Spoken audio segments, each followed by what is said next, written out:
sebuah batu, dan seandainya aku tidak melihat Rasulullah SAW telah menciummu, niscaya aku tidak akan menciummu. Hadis riwayat Ahmad.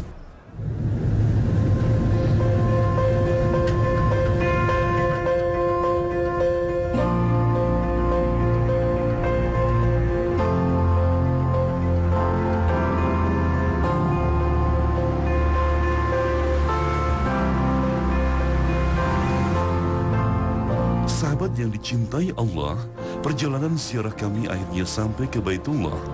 Ya, inilah salah satu poros surga, rumah Allah yang mulia.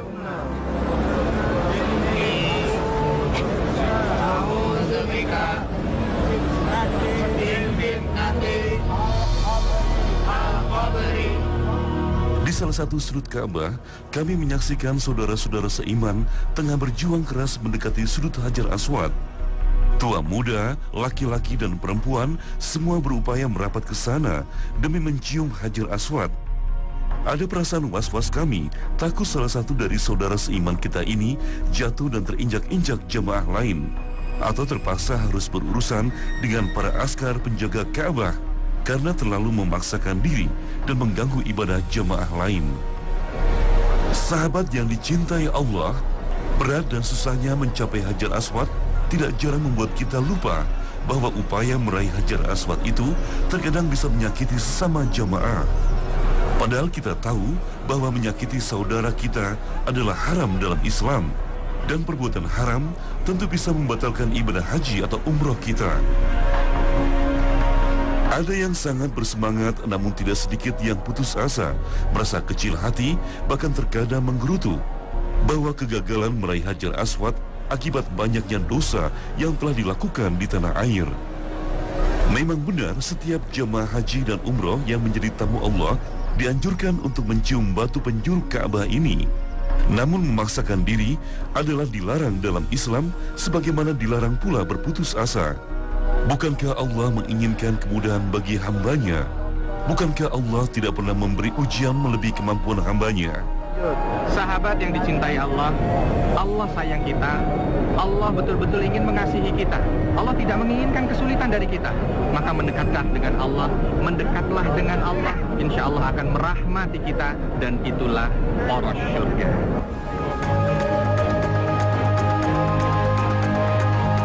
Membayangkan bahwa batu ini diturunkan dari surga membuat iman kami makin yakin akan keberadaan surga yang dijanjikan Allah. Membuat iman kami makin yakin bahwa inilah poros surga di dunia yang sebenarnya. Membayangkan bahwa dahulu warna Hajar Aswad seperti salju yang berubah hitam karena dosa manusia, membuat kami ingin bergegas memperbaiki diri dalam iman dan Islam. Inilah salah satu pelajaran yang luar biasa bagi kami dari batu surga yang diturunkan Allah ke bumi bernama Hajar Aswad.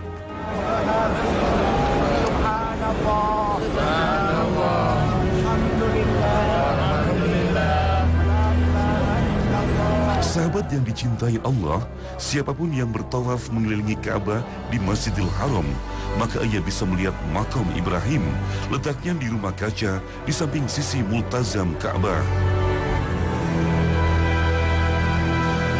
Hampir sama seperti di Hajar Aswad, di makam Ibrahim, banyak jemaah yang berebut untuk bisa sholat sunnah di belakang prasasti rumah kaca ini.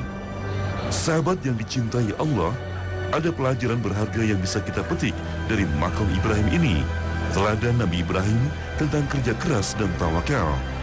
Islam melarang kita berputus asa, Islam juga melarang kita menyerah tanpa berusaha.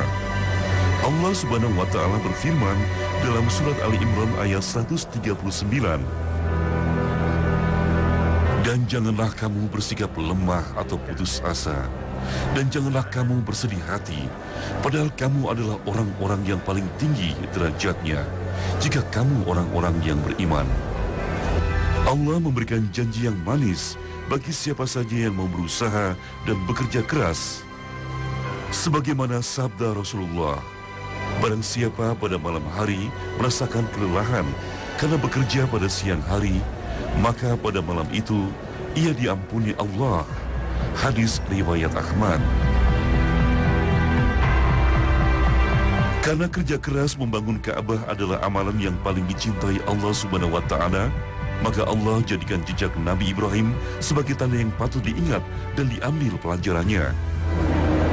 Sahabat yang dicintai Allah Subhanahu wa taala, saat ini di sebelah kiri saya ada makam Ibrahim ya. Ini yang disebut dengan makam Ibrahim. Ini mengingatkan kita bahwa dulu Nabi Ibrahim alaihi salam, seperti apa yang sudah disampaikan oleh Allah Subhanahu wa taala dalam surah Al-Baqarah ya, bahwa beliau yang meninggikan Ka'bah ini. Beliau yang membangun Ka'bah ini. Dan ketika selesai membangun, ada satu doa yang diabadikan oleh Allah Subhanahu wa taala dalam Al-Qur'an. Rabbana taqabbal minna innaka antas samiul alim. Ya Allah, terimalah amalku ini dan Engkaulah Maha mendengar dan Maha mengetahui. Subhanallah. Sahabat yang dicintai Allah, doa ini diucapkan oleh seorang nabi yang mulia, Khalilullah, kekasih Allah. Diucapkan di saat setelah selesai membangun Ka'bah. Dia mulia dan yang dibangun mulia. Akan tetapi setelah selesai membangun ini, beliau tetap berdoa kepada Allah, ya Allah, terima amal hamba ini, ya Allah, terima amal hamba. Bahkan di ayat berikutnya itu ditutup oleh beliau dengan doa, wa tub alaina innaka antat tawwabur rahim. Ya Allah, ampuni dosa hamba. Cerminan luar biasa yang diberikan oleh Nabi Ibrahim. Beliau meminta kepada kita juga gitu ya. Jangan sampai kita ketika selesai melaksanakan amal soleh, kita merasa bahwa semua amal kita pasti diterima oleh Allah dan kita merasa kita orang paling soleh sedunia. Padahal beliau orang paling soleh pun ketika mengerjakan amal, mohon kepada Allah, ya Allah, terima amal hamba ya Allah. Itu yang harusnya kita lakukan. Setiap kita selesai melaksanakan amal soleh dengan penuh keikhlasan, kita mohon kepada Allah, ya Allah, terima amal hamba ya Allah. Dan setelah itu kita mohon ampun atas semua dosa yang pernah kita lakukan ketika kita melaksanakan amal soleh tersebut. Dan inilah poros surga.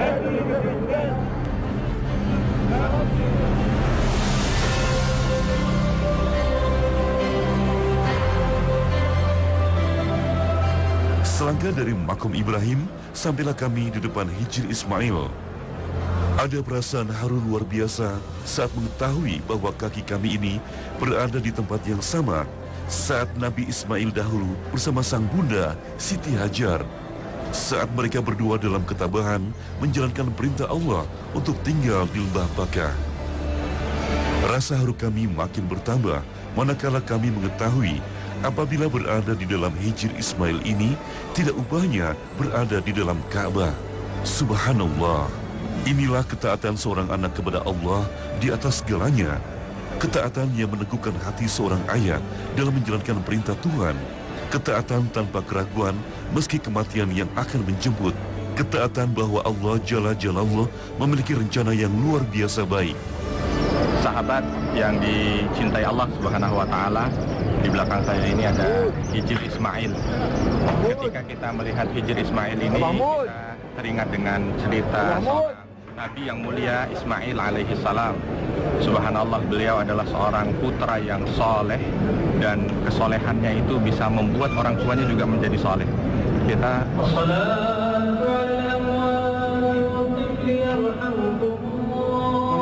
teringat dengan salah satu ayat di dalam Al-Quran ya, yang bercerita di dalam surat As-Saffat ya. Allah Subhanahu wa taala menjelaskan ketika Nabi Ibrahim alaihissalam bertanya kepada Nabi Ismail, ya bunayya inni ara fi manam anni adbahu. Wahai anakku, bahwasanya aku melihat dalam mimpiku itu aku diminta untuk menyembelihmu. Ini perkara yang bukan kecil dan ini perintah dari Allah Subhanahu wa taala, diminta untuk menyembelih anaknya. Akan tetapi kita lihat bagaimana Nabi Ismail alaihissalam ketika mendengar perintah itu spontan beliau menjawab dengan keimanan yang luar biasa dan kesolehan. Ya abatif alma tu'mar, insyaallah satajiduni minas sabirin. Wahai ayahku, lakukan apa yang diperintahkan oleh Allah. Insya Allah engkau akan mendapati aku dalam keadaan orang-orang yang sabar. Subhanallah, kekuatan hati ini membuat Nabi Ibrahim tambah kuat dan akhirnya menjadi orang yang soleh karena kesolehan anaknya. Dan inilah pintu dan poros surga.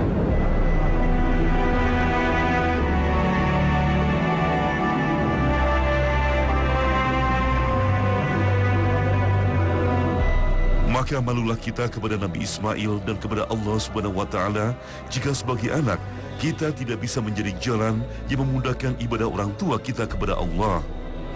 Maka malulah kita kepada Nabi Ismail dan Allah Subhanahu wa Ta'ala jika sebagai anak justru sikap dan perbuatan kita justru menjauhkan orang tua kita dari beribadah kepada Allah. Sahabat yang dicintai Allah, hampir semua jamaah yang menjadi tamu Allah ingin memegang Ka'bah, Baitullah yang agung. Tidak mudah memang untuk bisa sampai pada dinding rumah Allah ini, karena ribuan jamaah juga memiliki keinginan yang sama.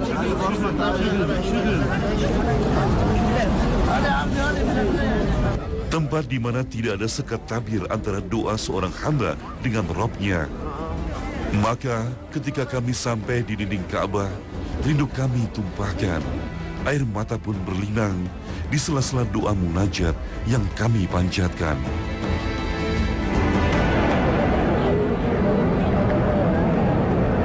Sahabat yang dicintai Allah Subhanahu wa Ta'ala, di sisi ini banyak sekali dari hamba-hamba Allah yang munajat kepada Allah, bahkan sampai meneteskan air mata.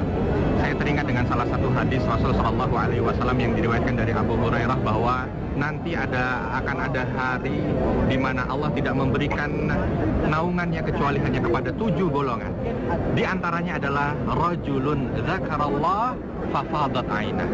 Orang yang mengingat Allah. Ada tambahan dalam beberapa riwayat khalian sendiri, lalu air matanya itu menetes karena dia merasakan kenikmatan dekat dan beribadah kepada Allah Subhanahu wa Ta'ala. Sahabat yang dicintai Allah, kalau seandainya kita pernah meneteskan air mata sebab karena kita merasa dekat dengan Allah, karena kita merasakan kekhusyuan ibadah kepada Allah, di saat mungkin Allah uji kita lalu kita mau munajat mohon berdoa kepada Allah, meneteskan air mata, ketahuilah itu adalah air mata yang disayangi oleh Allah Subhanahu wa Ta'ala. Karena ternyata dengan air mata itu, bermodalkan air mata itu, Allah akan naungi kita, di mana nanti di hari akhir tidak ada naungan kecuali naungan Allah Subhanahu wa Ta'ala. Mudah-mudahan Allah tetap rahmati kita sehingga kita termasuk bahagian orang yang mendapatkan kemudahan untuk mendapatkan naungan dari Allah, dan inilah poros surga. Sahabat yang dicintai Allah, inilah Baitullah yang agung, tempat tujuan kerinduan orang-orang Islam dari manapun mereka berada. Poros surga yang selalu membuat takjub bercampur rindu, tidak terkecuali kami. Agar kami menyembah Allah dengan penuh pengertian, dengan akidah yang bersih, dari kepercayaan yang batil dan keyakinan yang salah. Disinilah Allah tunjukkan kekuasaannya, menyeru dan mengumpulkan manusia di seluruh penjuru bumi dengan beragam latar suku bangsa. Di sini, kami tidak merasa lebih rendah atau lebih tinggi dari jemaah yang lain. Kami merasa setara di hadapan Allah. Di depan Ka'bah ini, berhala-berhala dalam hati kami berhancuran, runtuh layaknya berhala-berhala yang diruntuhkan Rasulullah SAW, berganti semangat tauhid yang berkobar dalam hati kami. Semoga Allah senantiasa menjaga murninya akidah kami ini. Allahumma amin. Dan ingatlah, ketika kami menjadikan rumah itu Baitullah, tempat berkumpul bagi manusia dan tempat aman, dan jadikanlah sebagian makom Ibrahim tempat sholat. Surat Al-Baqarah ayat 125. Sahabat yang dicintai Allah Subhanahu wa Ta'ala, kalau kita lihat di sebelakang kita ini ya, ada beribu-ribu manusia tawaf di seputaran Ka'bah dan mereka beribadah di sana dari berbagai macam bangsa, dan terdiri dari laki-laki dan perempuan, besar dan kecil, tua dan muda. Saya teringat dengan satu firman Allah Subhanahu wa Ta'ala ketika Allah Subhanahu wa Ta'ala berfirman dalam surah Al-Hujurat, A'udzubillahi minasyaitonir rajim, ya ayyuhan nas, inna khalaqnakum min dzakari wa unsa wa ja'alnakum syu'uban wa qabaila lita'arafu. Allah Subhanahu wa Ta'ala memberikan pemahaman kepada kita di awal surat ini, di awal ayat ini tadi, bahwa aku menciptakan kalian wahai manusia itu berbeda-beda, laki-laki dan perempuan, bahkan berbangsa-bangsa. Tujuannya apa? Untuk saling mengenal. Tetapi subhanallah, dari ayat ini ditulis oleh Allah Subhanahu wa Ta'ala, inna akramakum indallahi atqakum, bahwa yang paling mulia di antara kalian itu adalah yang bertakwa. Allah awali dengan perbedaan. Di antara kita berbeda, ada yang kaya, ada yang miskin, ada yang pintar, mungkin ada yang kurang pandai. ada laki-laki, perempuan, kulit putih, kulit hitam. Tetapi Allah tutup dari segala macam bentuk perbedaan yang Allah ciptakan itu dengan satu kalimat yang sangat menyentuh kita. Inna akramakum indallahi atqakum. Bahwa yang paling mulia di antara kalian itu, wahai hambaku, bukan yang kaya, bukan yang miskin, bukan yang putih, bukan yang hitam, bukan Arab, bukan orang non-Arab, tapi yang paling mulia itu adalah di antara kalian yang bertakwa. Ribuan orang yang ada di sini ini, di antara mereka yang paling mulia di hadapan Allah bukan mereka-mereka yang punya baju bagus, kendaraan bagus, rumah bagus, tidak, tetapi yang paling bertakwa, sahabat yang dicintai Allah. Nampaknya dari sini kita perlu belajar lagi. Kalau seandainya kita ingin mulia di sisi Allah, maka tingkatkan ketakwaan kita. Apalagi Rasul sallallahu alaihi wasallam bersabda, "Innallaha la yanzur ila suwarikum wa jasadikum." Allah tidak akan melihat kepada bentukmu dan tubuhmu, tetapi Allah melihat kepada apa? Qulubikum wa amalikum. Allah melihat kepada hatimu dan amalmu. Sahabat yang dicintai Allah, harusnya kita melihat sekarang, ya Allah, saya termasuk bahagian orang yang Engkau cintai tidak? Termasuk bahagian orang yang Engkau muliakan tidak? Kalau seandainya belum, maka marilah mulai dari sekarang tingkatkan ketakwaan kita sehingga kita menjadi manusia yang mulia di sisi Allah, dan itulah poros syurga.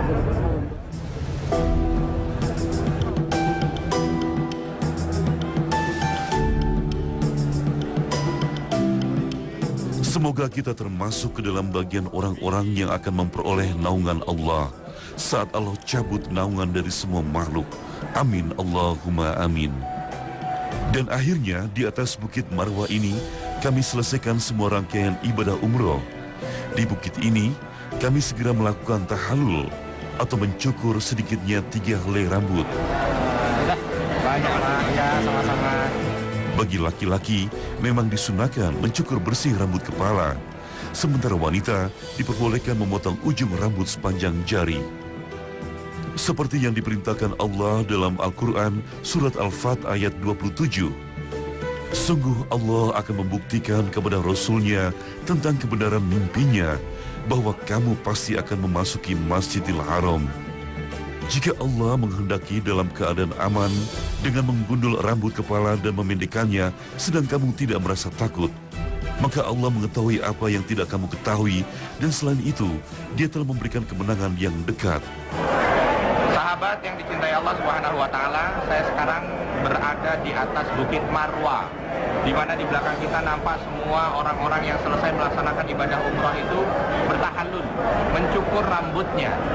Dan tahallul ini menjadi akhir dari pelaksanaan ibadah umrah ataupun haji.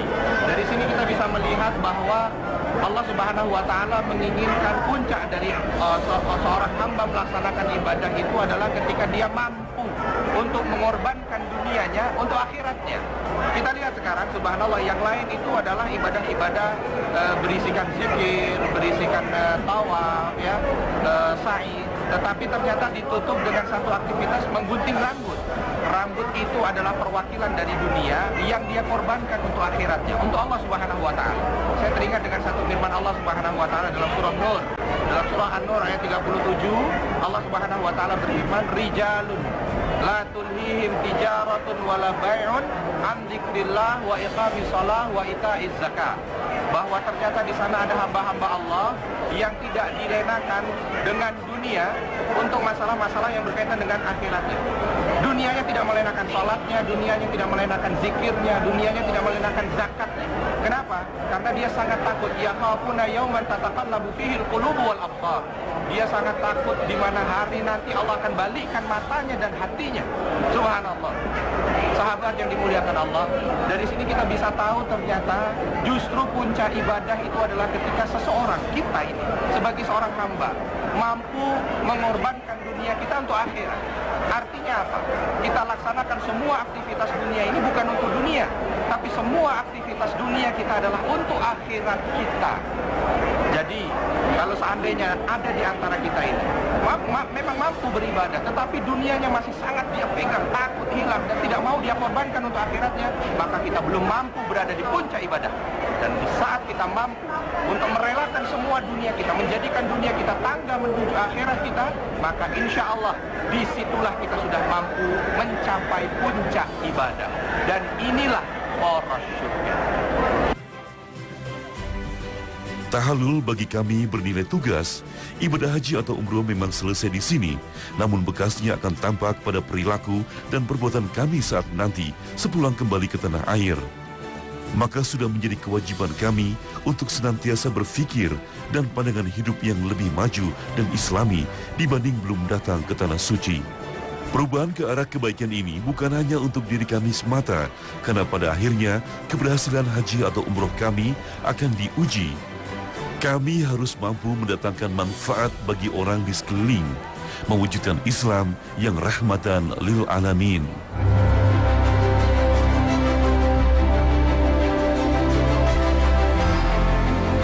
Sahabat para surga yang dicintai Allah, sepanjang jalan menuju pintu keluar Masjidil Haram, kami dapati kiri dan kanan bangunan masjid yang tengah dibugar.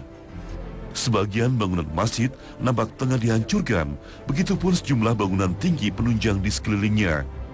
Terkadang susah memahami bagian bangunan indah bagian masjid di Masjidil Haram ini bisa dihancurkan. Sementara kami masih membayangkan di tanah air masih banyak masjid dan musola yang butuh bantuan dana.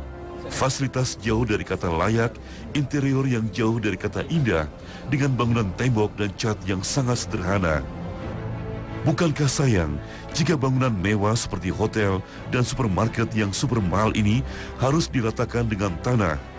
Bahkan menara Zam-Zam yang megah menjulang ke langit tak luput dari daftar antrian gedung yang akan dihancurkan. Sahabat yang dicintai Allah, pada ziarah para surga kali ini, kembali kami seakan ditantang sepulang dari tanah suci ini. Seberapa besar kami mampu berjuang di jalan Allah? Seberapa besar amal dengan harta kami, dengan ilmu dan jabatan kami? Seberapa besar upaya kita mampu memudahkan orang lain untuk beribadah kepada Allah, menjadi jalan bagi siapapun untuk mendekat kepada Allah. Sahabat yang dicintai Allah Subhanahu wa Ta'ala, di belakang kita ini nampak pembangunan besar-besaran yang akan dilaksanakan di Masjidil Haram. Sekarang sedang proses untuk pembangunan tersebut. Dan Masjidil Haram ini subhanallah punya sejarah ya. Dari pertama kali dibangun terus sampai sekarang selalu mengalami pembangunan. Bahkan di zaman orang-orang Quraisy pun mereka terus membangun Ka'bah dengan harta-harta mereka yang baik. Nampaknya ini memberikan satu nilai buat kita. Ini dibuat dan dilebarkan dengan satu tujuan, bagaimana seluruh jamaah haji ataupun umroh bisa merasakan kenyamanan ibadah. Intinya di sana, bukan untuk berbangga-banggaan, tapi pada kenyamanan ibadah. Dan dari sini kita bisa lihat, sebenarnya itulah kita, itulah Islam. Kita tidak boleh bahasanya itu pelit dengan dunia untuk mewujudkan kenyamanan ibadah kita, tidak. Justru kalau seandainya kita tahu dengan ini kita bisa nyaman ibadah, maka laksanakan, lakukan. Walaupun memang terkadang harus mengeluarkan uang lebih. Karena apa? Uang lebih yang kita keluarkan di situ itu masuk dalam kategori fisabilillah. Uang lebih yang kita keluarkan di sana, di situ justru ada nilai ibadah. Terkadang kita terbalik. Untuk dunia kita mampu untuk berlebih-lebihan, bermewah-mewahan. Saya mau ini, saya mau itu. Tapi begitu untuk ibadah, justru terkadang kita memilih yang minimalis. Sahabat yang dicintai Allah, semua yang kita usahakan seharusnya kita gunakan untuk mewujudkan kenyamanan ibadah kita. Dan tatkala kita mampu melakukan itu, maka inilah poros surga.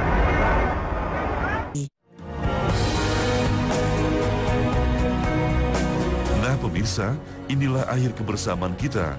Subhanallah, hari ini kita bersama-sama menggali makna poros-poros suci Makkah Al-Mukarramah.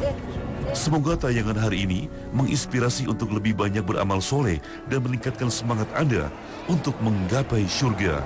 Amin ya Rabbal Alamin.